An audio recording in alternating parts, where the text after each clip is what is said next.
Welcome to the point. నేను మీ Satish. The silent war, చుక్కల వెనక పొంచి ఉన్న అంతర్జాతీయ కుట్ర. భారత్ టార్గెటా, బయో టెర్రరిజమా? ప్రతి ఏటా ఆ చుక్కల వెనుకున్న అసలు రహస్యం ఏంటి? ఏటా చుక్కల ప్రయాసకు పాకిస్తానే కారణమా? బోర్డర్ దాటివేస్తున్న నిశ్శబ్ద శత్రువుపై ఆపరేషన్ పల్స్. ఒక నిశ్శబ్ద యుద్ధం మనకు తెలియకుండానే మన కళ్ళ ముందే ప్రతి ఏటా జరుగుతోంది. ఒక శత్రువు, సరిహద్దులు లేని శత్రువు, కంటికి కనిపించని జీవ ఆయుధంలా మన పసిపిల్లల ప్రాణాల మీదకు దూసుకొస్తున్నాడు. దాని పేరు పోలియో వైరస్. భారతదేశం 2014లోనే పోలియో రహిత దేశంగా ప్రపంచ ఆరోగ్య సంస్థ నుంచి సర్టిఫికేట్ అందుకున్న దశాబ్ద కాలంగా మన దేశంలో ఒక్క వైల్డ్ పోలియో కేసు కూడా లేదు. మరి అలాంటప్పుడు ప్రతి ఏటా కోట్లాది రూపాయల బడ్జెట్తో, లక్షలాది మంది సిబ్బందితో దేశవ్యాప్తంగా పల్స్ పోలియో సైనిక ఆపరేషన్లా ఎందుకు జరుగుతోంది? ఆ రెండు చుక్కల కోసం దేశం ఎందుకు అంతగా ఉలిక్కి పడుతోంది? టు ది పాయింట్లో భాగంగా ఎవరికీ తెలియని ఆసక్తికరమైన అంశాలని నేను మీ ముందుకు తీసుకొస్తున్నా. దీని వెనుక ఒక అంతర్జాతీయ క్రైమ్ థ్రిల్లర్ ఉంది, జియో పాలిటిక్స్ ఉన్నాయి, మన పక్కనే ఉన్న దాయాది దౌత్య శత్రువు నిర్వాకం ఉంది. అవును, మీరు వింటుంది నిజమే. భారత్లో ఏటా జరిగే ఈ చుక్కల ప్రయాసకు కారణం పాకిస్తాన్. గెలిచిన యుద్ధంలో విజయాన్ని కాపాడుకోవడానికి భారత్ చేస్తున్న ఈ మహా సంగ్రామం వెనుక ఉన్న నగ్న సత్యాలేంటి? Let's watch the 99 TV exclusive story. భారతదేశంలో ప్రతి ఏటా కనిపించే అత్యంత సాధారణ దృశ్యం ఇది. చలిని కూడా లెక్క చేయకుండా తల్లులు తమ పసి బిడ్డలను ఎత్తుకొని పోలియో కేంద్రాల వైపు పరుగులు తీస్తుంటారు. కానీ ఈ సాధారణ దృశ్యం వెనుక ఒక అసాధారణ రక్షణ కవచం ఉంది. ప్రభుత్వం అమలు చేసే యూనివర్సల్ ఇమ్యునైజేషన్ ప్రోగ్రాం ద్వారా పుట్టిన ప్రతి బిడ్డకు ఆసుపత్రుల్లోనే పక్కాగా టీకాలు అందుతున్నాయి. అయినా సరే దేశం మొత్తం ఒకే రోజు పల్స్ పోలియో పేరుతో రోడ్ల మీదకి రావాల్సిన అవసరం ఏమొచ్చింది? ఎందుకీ పల్స్ పరుగు? దీని వెనుకున్న మెడికల్ స్ట్రాటజీ ఏంటి? టు ది పాయింట్లో భాగంగా మనం మాట్లాడుకుంటున్నాం. వైద్య పరిభాషలో దీనిని హెర్డ్ ఇమ్యూనిటీ అంటారు.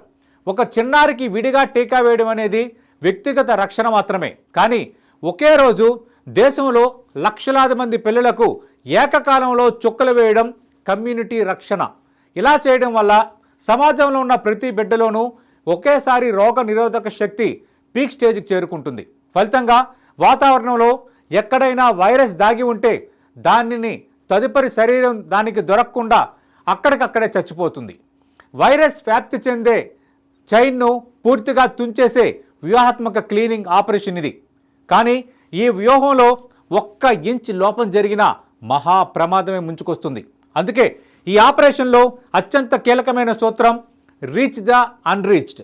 మన దేశంలో వలస కార్మికులు, అటవీ ప్రాంతాల్లో నివసించే గిరిజన ఆదివాసీలు, ఇటుక బట్టీల కూలీలు, తరచుగా ఊర్లు మారే సంచార జీవులు, వీరి పిల్లలు ప్రభుత్వ రికార్డుల్లోకి ఎక్కరు.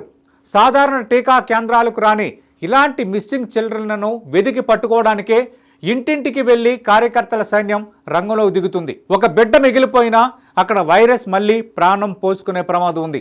అందుకే ఇది కేవలం మెడికల్ క్యాంప్ కాదు, వైరస్ శత్రువుపై జరుగుతున్న అటాక్. అయితే ఇక్కడే అసలు ట్విస్ట్ ఉంది. భారత్ ఇంతలా అప్రమత్తంగా ఉండడానికి కారణం మన దేశంలో ఉన్న లోపాలు కాదు, మన పొరుగున ఉన్న దేశాల వైఫల్యాలు. అవును, వైరస్ను పాస్పోర్ట్, వీసాలు ఉండవు, దానికి సరిహద్దుల భద్రత తెలియదు.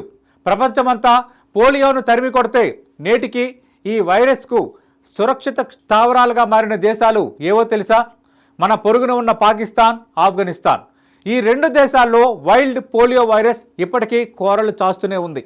అంతర్జాతీయ నివేదికల ప్రకారం పాకిస్తాన్లో గడిచిన 2024లో ఏకంగా 74 కేసులు నమోదైతే 2025లో 31 కేసులు వెలుగు చూశాయి.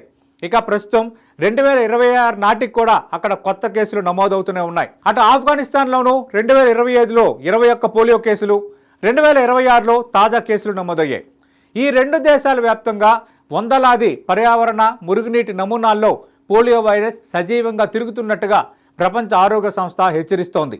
అసలు 21వ శతాబ్దంలో కూడా పాకిస్తాన్లో పోలియో ఎందుకు నిర్మూలన కావడం లేదు? దీని వెనకున్న క్రైమ్ స్టోరీ ఏంటి? అక్కడ పోలియో వ్యాక్సిన్ వేయడానికి వెళ్తే హెల్త్ వర్కర్ల పైన వారికి రక్షణగా వెళ్లే పోలీసులపై ఉగ్రవాదులు బాంబులతో తుపాకులతో దాడులు చేస్తున్నారు. గడిచిన దశాబ్ద కాలంలో పాకిస్తాన్లో 200 మందికి పైగా పోలియో సిబ్బంది, పోలీసులు ఉగ్రవాదుల చేతిలో ప్రాణాలు కోల్పోయారు. ఇది వాస్తవం. దీనికి కారణం భయంకరమైన మూఢనమ్మకాలు, కుట్ర సిద్ధాంతాలు. పాశ్చాత్య దేశాలు ముస్లిం పిల్లలను వంధ్యత్వానికి గురి చేయడానికి ఈ వ్యాక్సిన్ కనిపెట్టాయని అక్కడ మత పెద్దలు నూరిపోశారు. దీనికి తోడు 2011లో ఒసామా బిన్ లాడెన్ను పట్టుకోవడానికి అమెరికా గూఢచార సంస్థ CIA పాకిస్తాన్లో ఒక నకిలీ వ్యాక్సినేషన్ డ్రైవ్ నిర్వహించింది. ఆ తర్వాత నుండే వ్యాక్సిన్లపై అక్కడ నమ్మకం పూర్తిగా సన్నగిల్లడం, తాలిబాన్ అనుకూల ఉగ్రవాద సంస్థలు వ్యాక్సినేషన్ను పూర్తిగా నిషేధించడం లాంటివి జరిగాయి.